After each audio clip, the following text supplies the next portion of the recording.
statement that Jarthushtra, when he comes down, he says, after the first statement that God is dead and therefore man is free, he makes the second statement that I am looking for what I'm in search for is a Superman. So these are the two very profound statements that Nietzsche through Jarthushtra makes. That God is dead and man is free.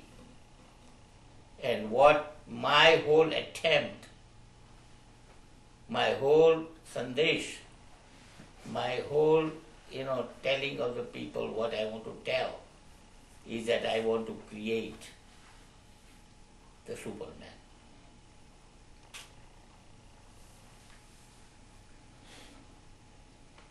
Now look at this, this concept of Superman that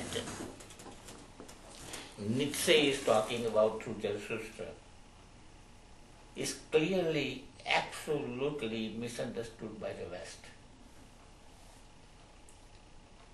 Because when Jarthushtra talks about Superman and Nietzsche talks about the Superman, it is not the Superman who removes the clothes and has a jersey with S written on it and he can fly and he can conquer the whole world. It is not a power struggle in the sense in which this Superman is used. As a matter of fact, Superman is a very poor translation of what Jarthushtra and Nietzsche are talking about. What Jarthushtra and Nietzsche were talking about is exactly what Mahavir is talking about.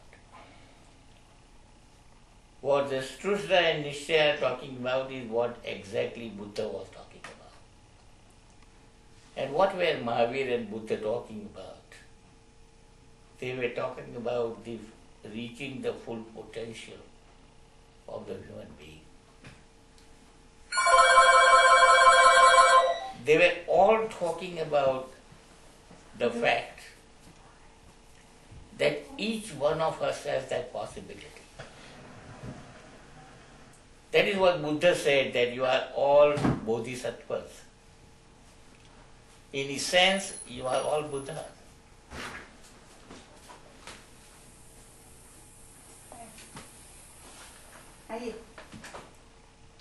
And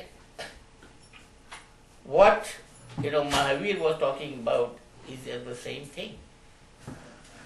That each one of us has the potential of becoming the enlightened being. The only difference is we remain the seed and Mahavir becomes the flower. We become the seed and Buddha becomes the awakened one. And what is the process? Process is that unless you are willing to die as a seed, you can never become a plant. And what is that death? That death is of the ego. Unless the seed is willing to die itself, it cannot reach its full potential of a plant. So it requires a great audacity to begin with. So each one of us, which is a bodhisattva, which is a seed, unless we are prepared to die as an ego, and is willing to bury ourselves under the earth, we cannot become the plant. So seed with the courage to let go of the ego becomes the plant. And when that plant is raised with all kinds of love, then it becomes a flower.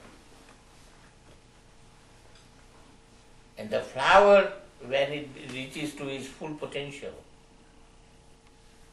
then it becomes a fragrance. And what is the ultimate result of that fragrance? The fragrance then merges into Nirakar. That's Nirvana.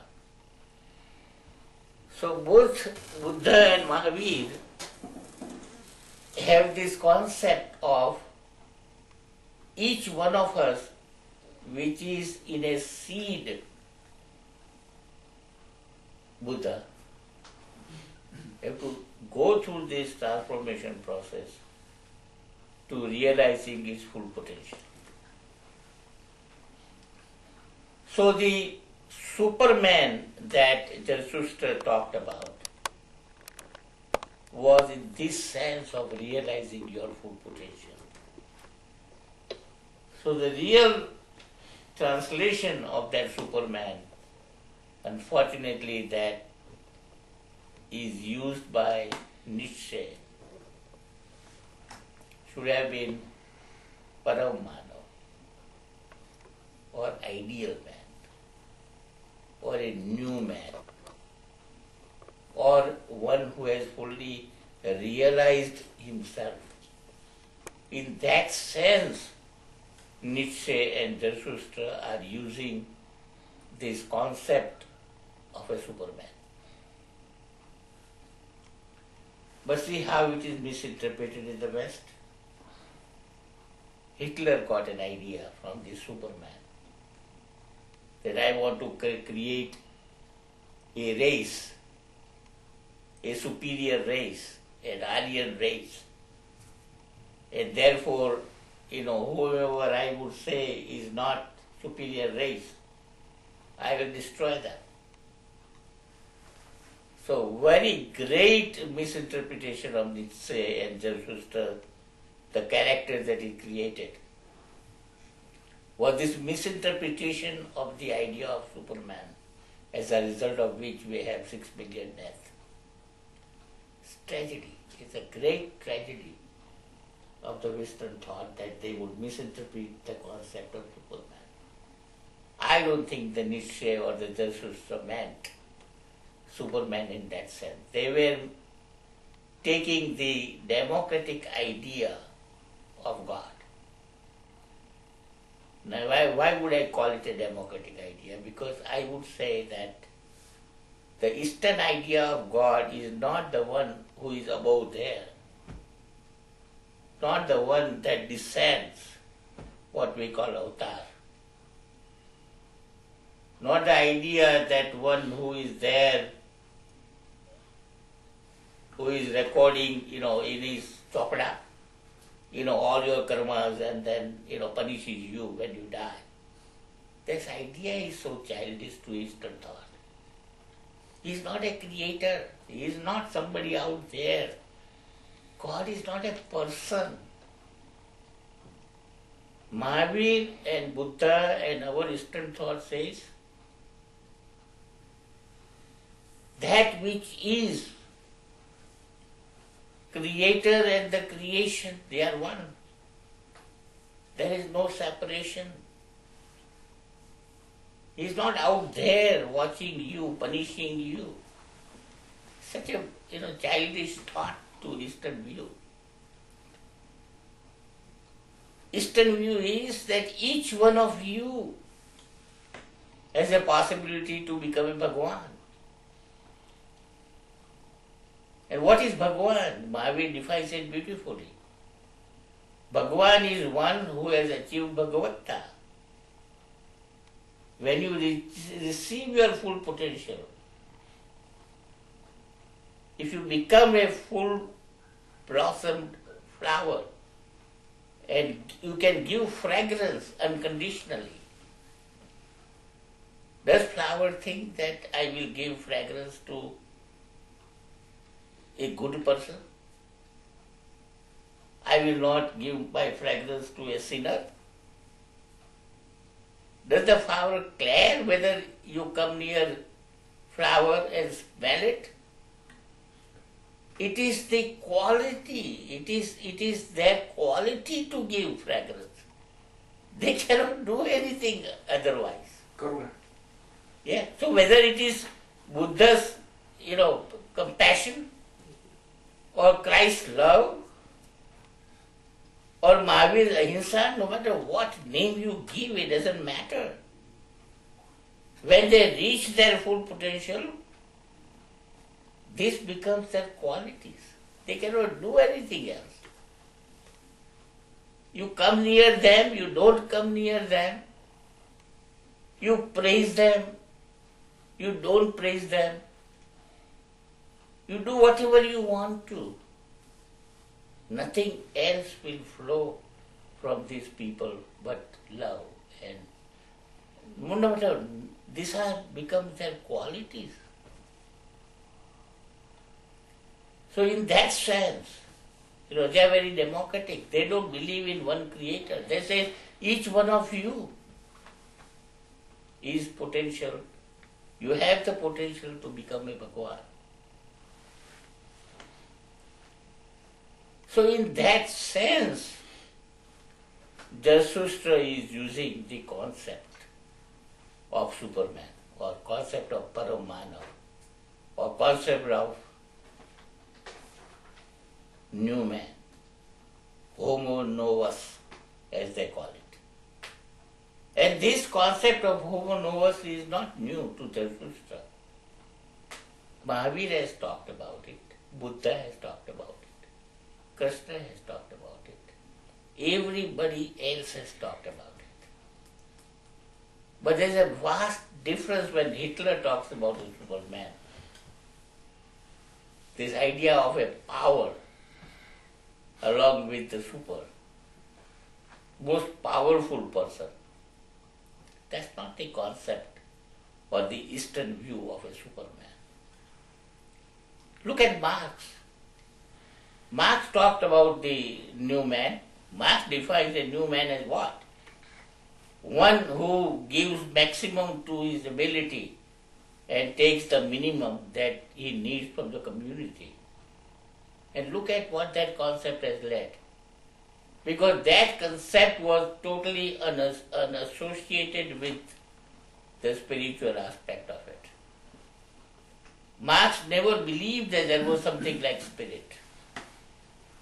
Now, when you say that there is nothing like spirit, what it means is that man is a machine.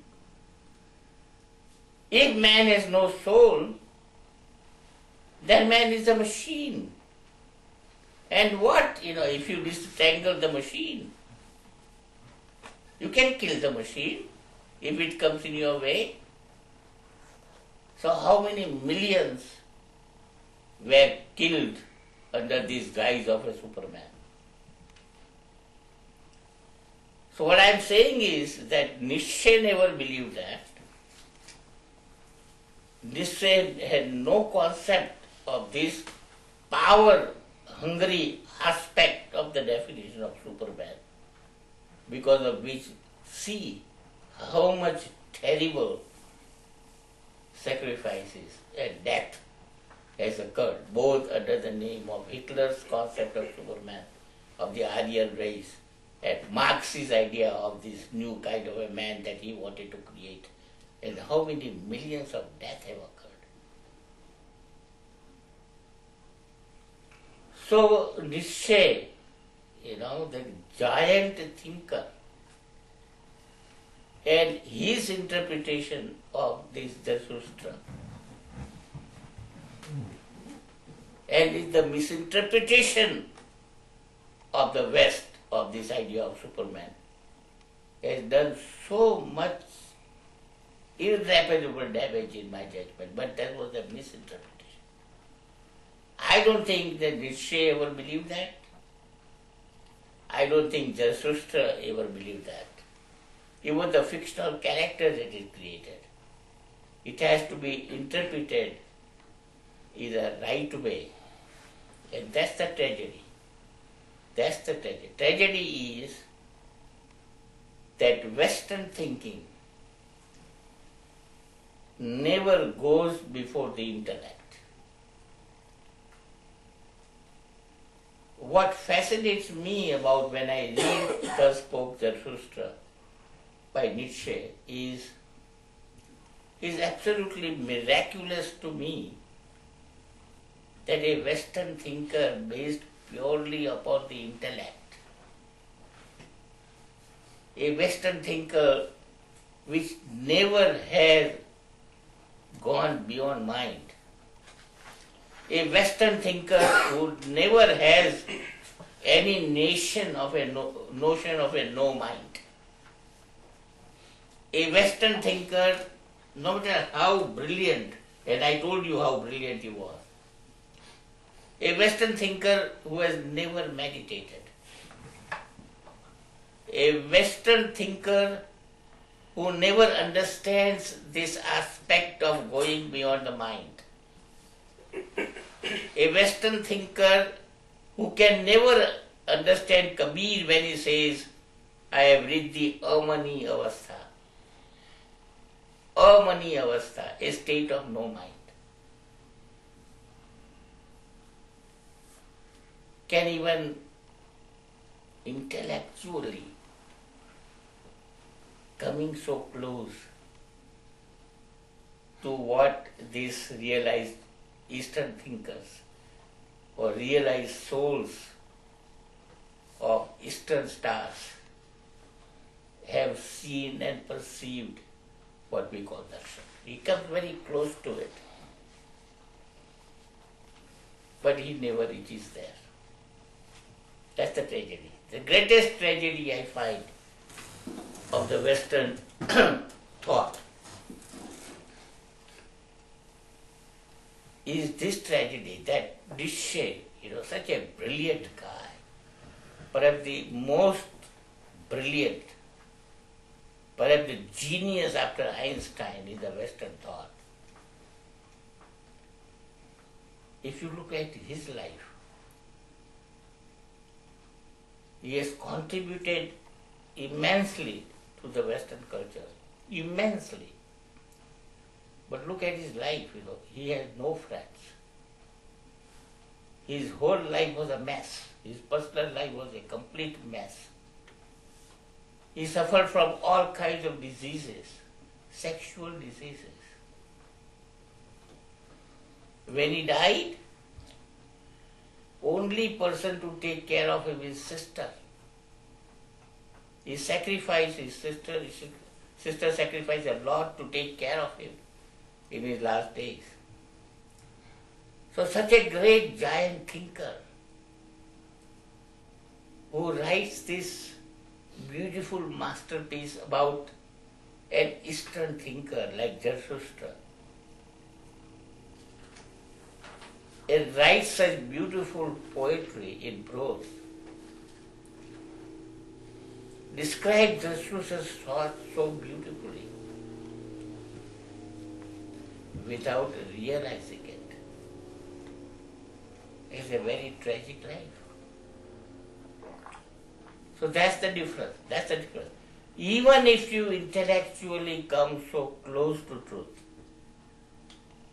even if intellectually you can describe it more beautifully than any Eastern realized soul,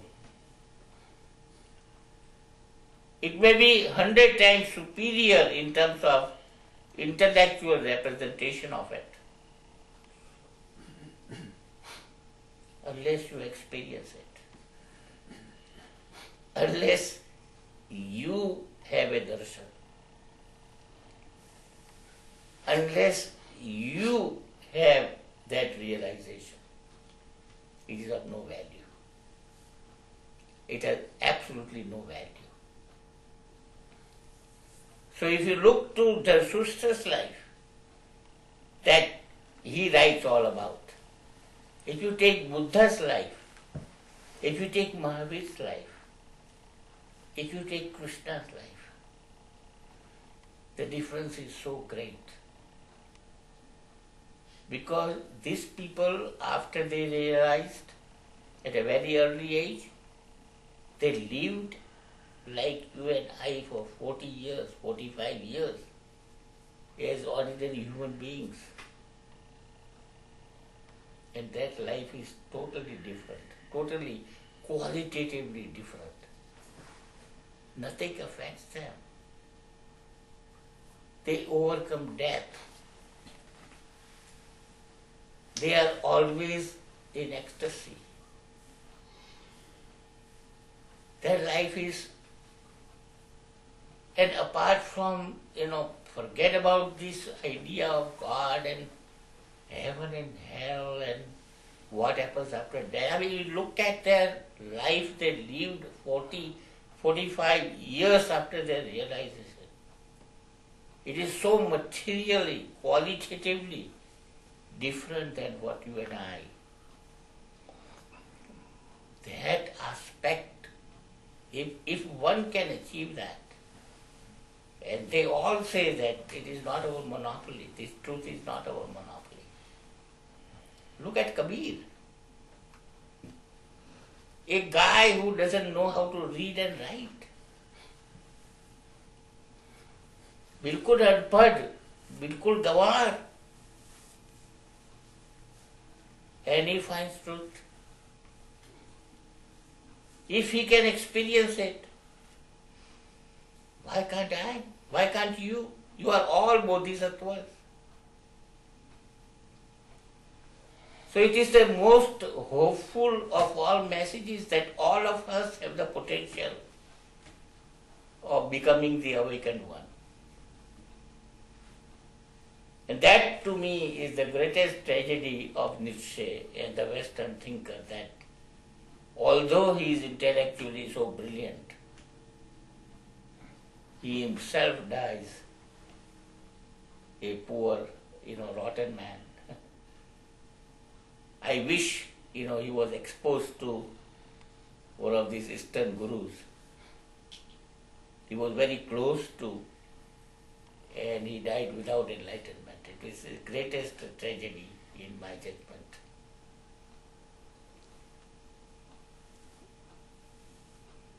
Another aspect that fascinates me is that Nietzsche made that first profound statement that God is dead and man is free. But free to do what? It's a negative way of looking at things.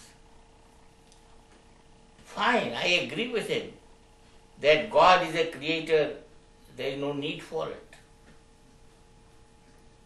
Man is completely free to realize his full potential. I agree with him. But then it looks at negatively and then stops there. He says God is dead and man is free, but then man is free to do what? So some of the Western followers like Sartre and Camus and some people, they become nihilist. They say, well, the world is meaningless. There is no meaning in life. So we are free to do whatever we want to.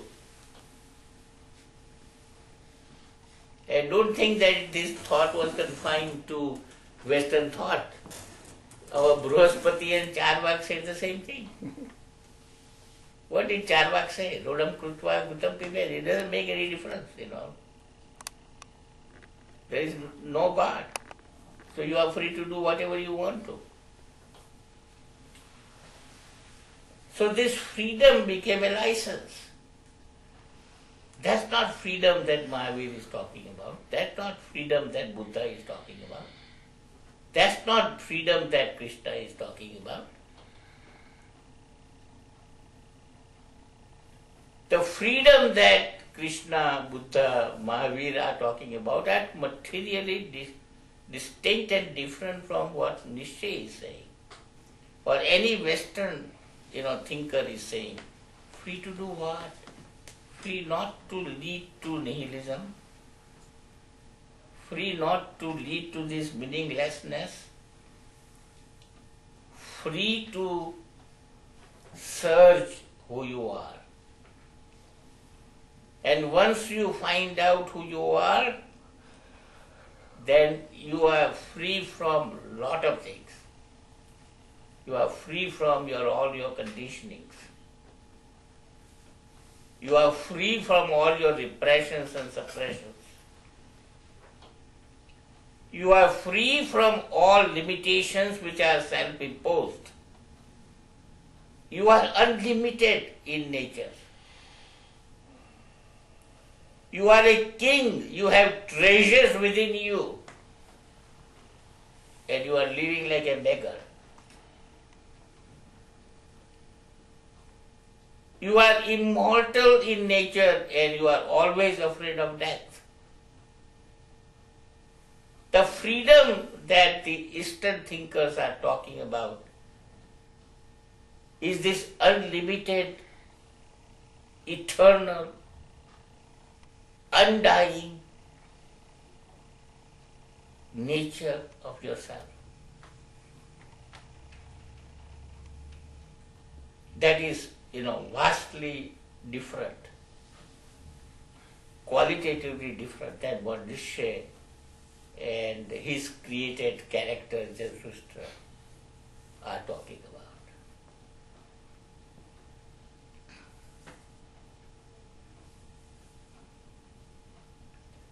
So I wish, Nietzsche had come to India and had, taken a refuge under some guru, a guru like, Mahavir or Krishna or Buddha or any, realized soul that attracts you. He would have become immediately enlightened. That two Western thinkers whom I admire a lot intellectually, I was so,